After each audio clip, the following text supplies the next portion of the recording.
সীমান্ত বুঝে না, সীমান্তে যে হত্যা হয় সার্বভৌমত্ব বুঝে না, জাতীয়তাবাদ বুঝে না, শুধু সংবিধান বুঝে। এই যে চুরি লাল চুরি পরাইতে হবে সালাউদ্দিনকে হলো জবাবদিহিতার আওতায় আনতে হবে।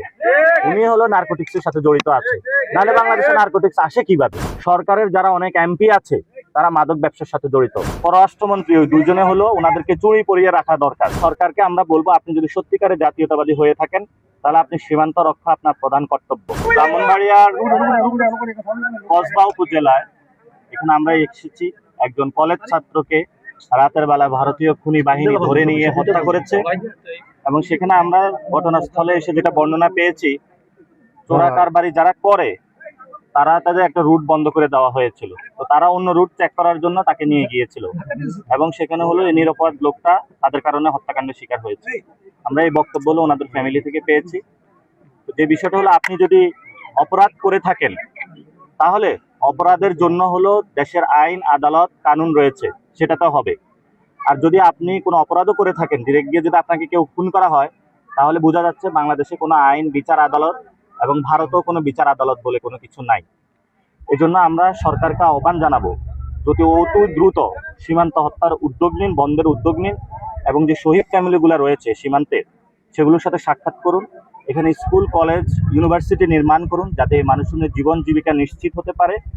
এবং সাথে সাথে সীমান্তে যে হত্যাগুলো হয়েছে, এখানে যারা বিভিন্ন ব্যবসার সাথে জড়িত আছে, চোরা কারবারি মাদকের সাথে, তাদেরকে আইনের আওতা নিয়ে আসার জন্য। এবং বর্তমান পরিস্থিতিতে আমরা যেটা দেখছি, স্বরাষ্ট্রমন্ত্রী এবং পররাষ্ট্রমন্ত্রী ওই দুজনে হলো, ওনাদেরকে চুরি পরিয়ে রাখা দরকার। ওনারা কোনো স্টেটমেন্ট নাই, কোনো বক্তব্য নাই, ওনাদের কোনো উদ্যোগ নেই। এই জন্য সরকার নাগরিকদের নিরাপত্তা দিতে পুরোপুরি ব্যর্থ হচ্ছে। সরকার যেমন ঢাকাতে ব্যর্থ হচ্ছে, সকল বিভাগে সীমান্ত নাগরিকদের নিরাপত্তা দিতে ব্যর্থ হচ্ছে। এই জন্য সরকারকে আমরা বলবো, আপনি যদি সত্যিকারের জাতীয়তাবাদী হয়ে থাকেন তাহলে আপনি সীমান্ত রক্ষা আপনার প্রধান কর্তব্য। আর যদি আপনি সীমান্ত রক্ষা করতে না পারেন তাহলে আপনি একটা ভুয়া জাতীয়তাবাদী। এই জন্য যারা ভুয়া জাতীয়তাবাদী আছে তাদের হাতে দেশ নিরাপদ নয়। আমাদের যারা সন্তান রয়েছে, যাদেরকে আজকে খুন করা হয়েছে, ওনার বাবা রয়েছে, এবং ওনার বাবার থেকে আপনারা বক্তব্য শুনবেন, যে উনি বলবেন যে ওনার সন্তানকে কিভাবে। আপনার সন্তান কি কোনো মাদক টাদকের সাথে জড়িত ছিল? না, আমার উনি বলছে ওনার সন্তান কোনো মাদকের সাথে জড়িত ছিল না। স্কুল স্টুডেন্ট সবাই জিজ্ঞাসা করেন আমার সাথে। এবং বিজিবি থেকে যে প্রেস রিলিজ দিয়েছে, সেখানেও বাংলাদেশের মানুষকে মাদক কারবারি চোরাচালানি তারা হলো সেগুলো আখ্যায়িত করেছে। এটা ভারতীয় বয়ান।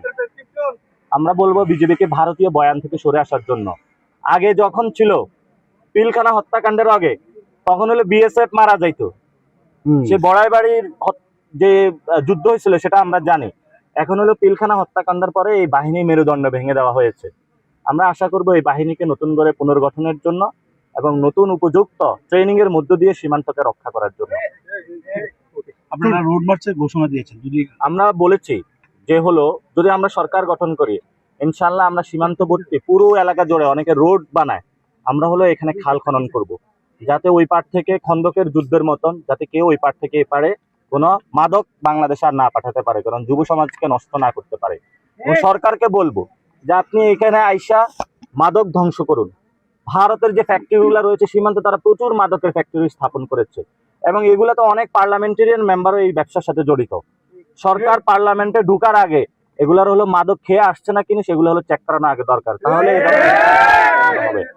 সরকারের যারা অনেক এমপি আছে তারা মাদক ব্যবসার সাথে জড়িত, তারা ইয়াবা ব্যবসার সাথে জড়িত। বাংলাদেশে তাহলে ঢাকাতে ইয়াবা পাওয়া যায় কেন?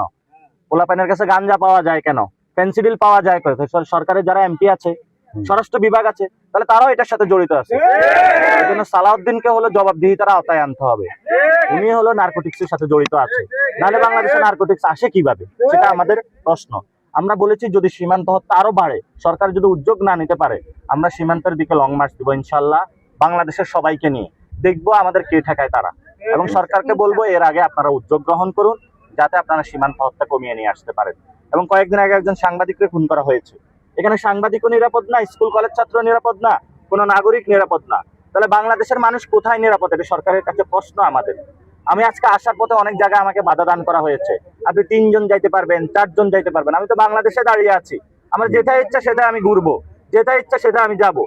হু আর ইউ যে আপনি আমাকে বলার জন্য যে আমি কয়জন সহকারে যাব? কালকে রাত্রে থেকে আমাদের ডিস্টার্ব করতেছে স্বরাষ্ট্র মন্ত্রণালয় থেকে। এই যে চুরি লাল চুরি পরাইতে হবে সালাউদ্দিনকে,